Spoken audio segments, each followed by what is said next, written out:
प्रयागराज महाकुंभ में 13 साल की सन्यासिन गौरी गिरी और उसके गुरु कौशल गिरी को जूना अखाड़े से निष्कासित कर दिया गया है।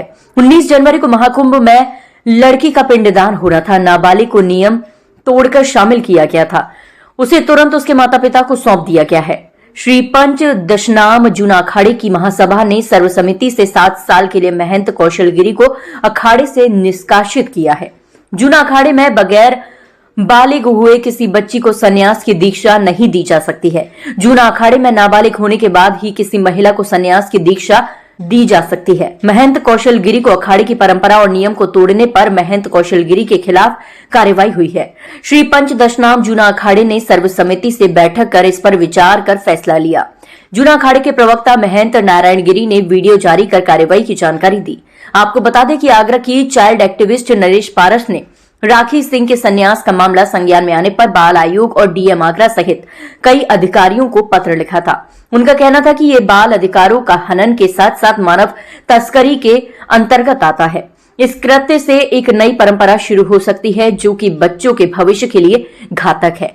श्री पंच दशनाम जूना अखाड़े के संरक्षक हरिगिरी महाराज ने बताया कि बच्ची का संन्यास वापस कर दिया गया है। बालिका को संन्यास की दीक्षा देने वाले महंत कौशल गिरी को 7 साल के लिए निष्कासित कर दिया गया है।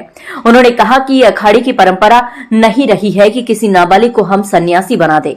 महासभा ने सर्वसम्मति से निर्णय लिया है। राखी को परिवार को सौंप दिया गया है। राखी सिंह आगरा के स्प्रिंगफील्ड स्कूल में 9वीं कक्षा की छात्रा थी। गौरी के पिता संदीप उर्फ दिनेश सिंह धाकरे आगरा में पेठे का कारोबार करते हैं।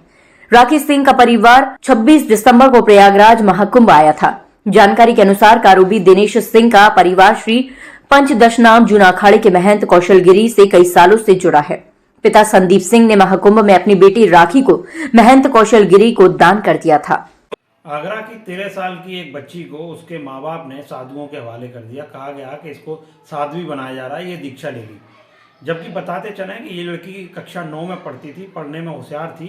उसकी पढ़ाई छुड़वाकर इसको साध्वी बनाया गया है। इसके साथ साथ जब इस बच्ची को बताया गया कि इस बच्ची को दान में दिया गया, ये कोई बच्ची वस्तु नहीं थी, एक जीवित बालिका थी, यानी कि इसको मानव तस्करी के दायरे में आता है। ये इनको बच्चियों को दिया गया। और अगर कोई बच्ची को अगर कोई सुपुर्दगी में देता है या फिर उसको किसी को दान देता है तो उसके लिए अलग प्रक्रिया बनी हुई है। चाइल्ड वेलफेयर कमेटी के सामने ऐसे बच्चों को प्रोड्यूस किया जाता है, तब फिर चाइल्ड वेलफेयर कमेटी उनका संज्ञान लेती है।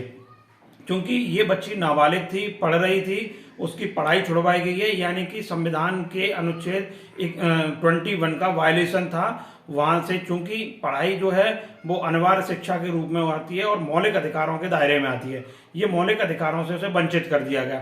साथ ही साथ बच्ची को अगर वहाँ दिया गया है तो दान स्वरूप दिया गया है और इन्होंने बताया कि 19 तारीख को ये उसका पिंडदान भी करेंगे।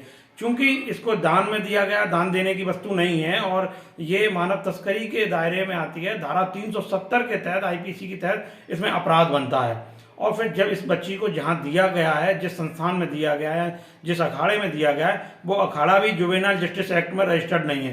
तो कुल मिलाकर ये है कि नियमों को ताक पर रखकर इस बच्ची को दीक्षा के लिए दिया गया है और यह पूर्णतः अपराध की श्रेणी में आता है। इसको लेकर मैंने आगरा की child welfare committee, DM, UP बाल आयोग, राष्ट्रीय बाल आयोग, महिला आयोग के साथ साथ मानवाधिकार आयोग और chief justice Allahabad high court को मैंने भेजा है। क्योंकि ये मामला आपराधिक मामला है, मैंने मांग की है कि इस बच्ची को वहाँ से रेस्क्यू कराया जाए। रेस्क्यू कराने के बाद में इसकी काउंसलिंग कराई जाए, तभी सही तथ्यों का पता चल पाएगा। और जो आरोपी हैं जिन्होंने इस बच्ची को बेचा है, जहाँ दिया है, उनके खिलाफ कार्रवाई की जाए।